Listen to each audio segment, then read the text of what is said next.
안녕하세요. 김성입니다. 한 가족이 생활하는 집, 바로 가정이죠. 아이를 낳고 독립시킬 때까지 부모는 서로를 존중하며 가정이라는 작은 사회를 유지해 나갑니다.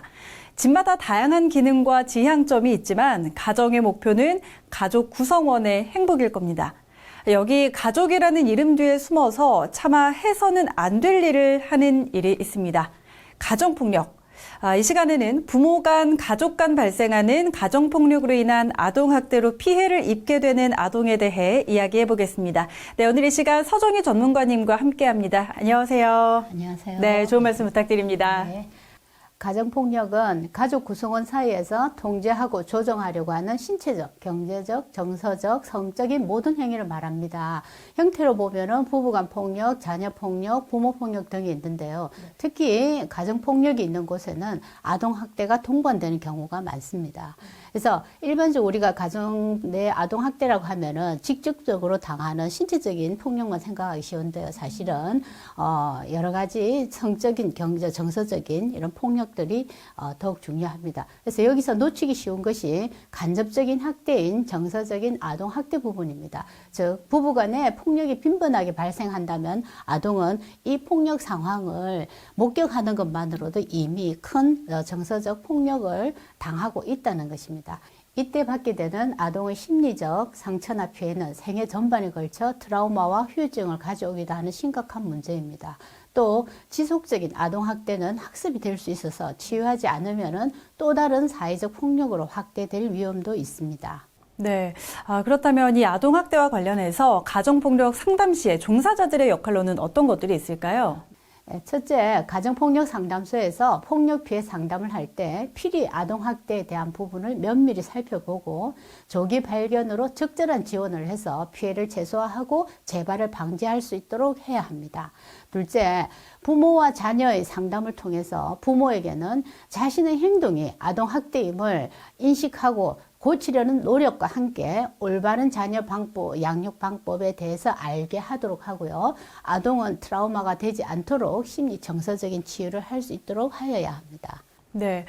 그렇다면 일선에서 가장 많이 신고되는 가정폭력의 양상 뭐가 있을까요? 네, 아무래도 요즘 성인 자녀의 부모 폭력도 있고 그렇지만 대부분이 부부 폭력이 주류를 이룬다고 볼 수 있습니다.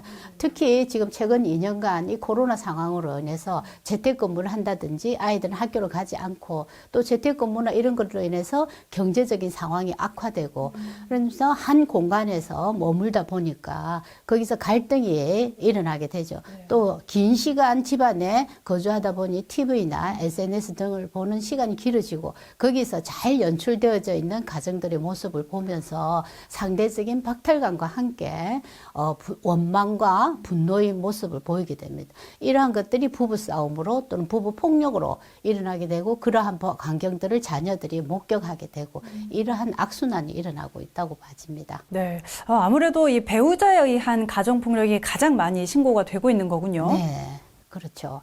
가정폭력 통계를 보면은 다수가 배우자에 의한 폭력으로 보고되고 있고요. 그 다음에 직계존속에 의한 폭력 순인데 바로 이 부분이 자녀들이 겪고 있는 아동학대 부분이 되겠습니다. 그래서 가정폭력 중에서도 가해자와 피해자의 관계를 분석해 보면은 가해자가 부모인 아동들이 학대 사건이 증가하고 있는데요. 이 부분은 아동에 대한 부모의 방임과 폭력이 점차 늘어나고 있다고 보고 있는 부분입니다. 네.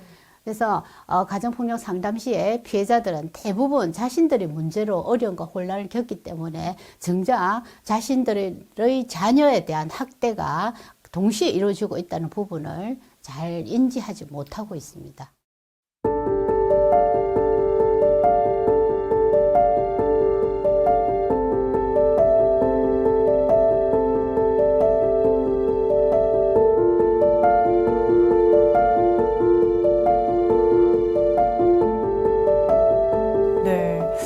전문가들은 전 세계를 통틀어서 아동이 다른 어느 장소보다도 가장 많은 폭력의 위험에 노출된 곳은 바로 가정이라고 지적을 합니다. 아동학대 범죄는 학대 행위자가 주로 피해자의 보호자이면서 피해자는 방어 능력이나 의사표현 능력이 낮은 아동이고 발생 장소 역시 주로 가정으로 사건이 은폐되기 쉽다는 특수성을 지니고 있습니다. 이러한 특수성은 곧 아동이 보호자와 가정에서 생활하는 한 언제든 아동 학대 범죄가 발생할 수 있는 위기 상황에 항시 놓여 있다는 것을 의미하고요. 범죄가 발생하기는 쉽지만 발견되기는 어렵다는 점에서 여러분의 세심한 관심이 필요합니다. 가정폭력이 미치는 부정적인 영향은 피해 성인뿐만 아니라 자녀들에게 미치는 영향이 매우 큽니다. 부부 간의 폭력은 특히 자녀에 대한 폭력을 수반하는 경우가 많아서 자녀가 폭력의 대상이 되기 쉬운데요. 그렇기 때문에 아동학대는 조기 발견이 매우 중요합니다. 여러분의 역할이 필요합니다.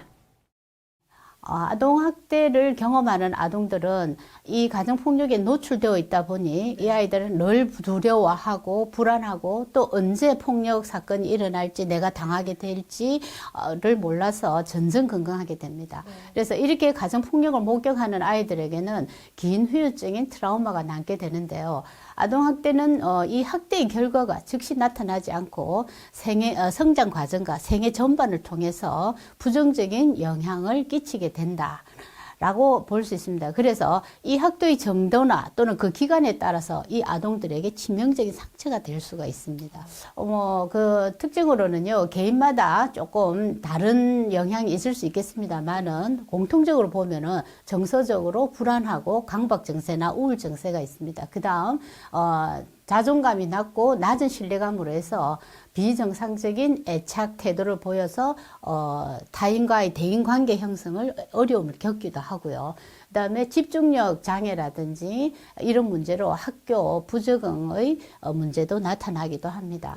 그다음에 신체와 정상이라 해서 두통이나 위장 장애나 섭식 장애 등이 일어나기도 하고 또 수치심이나 죄책감 등으로 인해서 자살 충동을 받기도 하고 공격적이거나 파괴적인 행동 태도를 보이기도 합니다.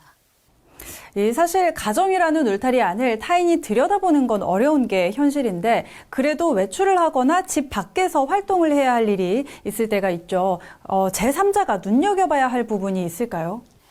네. 일단 아이들이 외출을 했을 적에 우리 제3자가 관찰을 할 수 있다는 거는 우선 계절에 맞지 않는 옷차림과 청결하지 못한 이런 상태, 그다음에 반복적으로 상처를 입었는데 그 상처를 치료받지는 못했다든지, 그다음에 주위에 대해서 어른이나 사람들에서 지나치게 경계를 하고 위축된 상태를 보인다든지, 또는 불안한 눈빛과 태도, 때로는 특징상처럼 손과 발을 계속 떨고 있는 이런 것들도 볼 수 있습니다. 또 작은 소리에도 깜짝깜짝 놀래고 하기도 하지만 또 웬만한 자극에는 무감각하게 반응하지 않는 이런 특징들을 목격할 수가 있습니다. 네. 자, 아동학대 신고 시의 유의사항입니다. 신고 의무자가 정당한 사유 없이 아동학대를 신고하지 않은 경우에는 1,000만 원 이하의 과태료가 부과됩니다. 그럼 마지막으로 신고 의무자의 절차 한번 짚어주시죠. 네.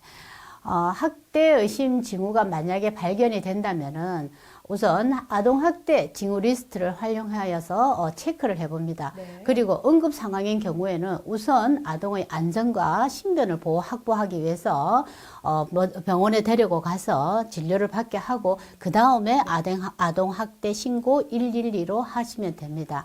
근데 이렇게 아동학대 현장 조사나 사례 개입에 있어서 가정폭력 상담원은 필히 협조를 하고 네. 빨리 이 아동들이 피해를 회복하고 일상으로 돌아갈 수 있도록 지원을 하여야 합니다. 네, 앞서 가정폭력에 관한 이야기들을 보면서 시작을 했는데요. 신고자는 아동학대 처벌법, 특정범죄 신고자 등 보호법, 공익신고자 보호법에 의해 보호를 받을 수 있습니다. 신고자 정보보호와 인적사항의 기재는 생략이 가능합니다. 또한 신변보호조치 요청이 가능합니다. 아동학대 처벌법, 특정범죄 신고자 보호법, 공익신고자 보호법에 의거해 신고자 보호가 가능하고 공익신고자 보호법이 개정되면서 아동학대 범죄 신고자도 공익신고자로 보호가 가능합니다. 어쩌면 영화보다 더한 현실에 놓여 있는 누군가가 우리 주변에 있을 수 있습니다. 그동안 두려워서 사실을 얘기해도 들어주지 않기 때문에 침묵했던 분들이 계시다면 뜨겁게 잡아줄 손이 있다는 사실 꼭 기억해 주셨으면 좋겠습니다. 그리고 가정에서 일어나는 폭력 사건에 노출된 아이들을 잊지 말아 주시기 바랍니다. 가정이라는 특수성은 곧 아동이 보호자와 가정에서 생활하는 한 언제든 아동학대 범죄가 발생할 수 있는 위기 상황에 항시 놓여 있다는 것을 우리는 잊어서는 안 되겠습니다. 가정폭력을 목격하는 것만으로도 아동학대입니다. 네, 오늘 이 시간 서정희 전문가님과 함께 했는데요. 오늘 말씀 고맙습니다. 네, 감사합니다.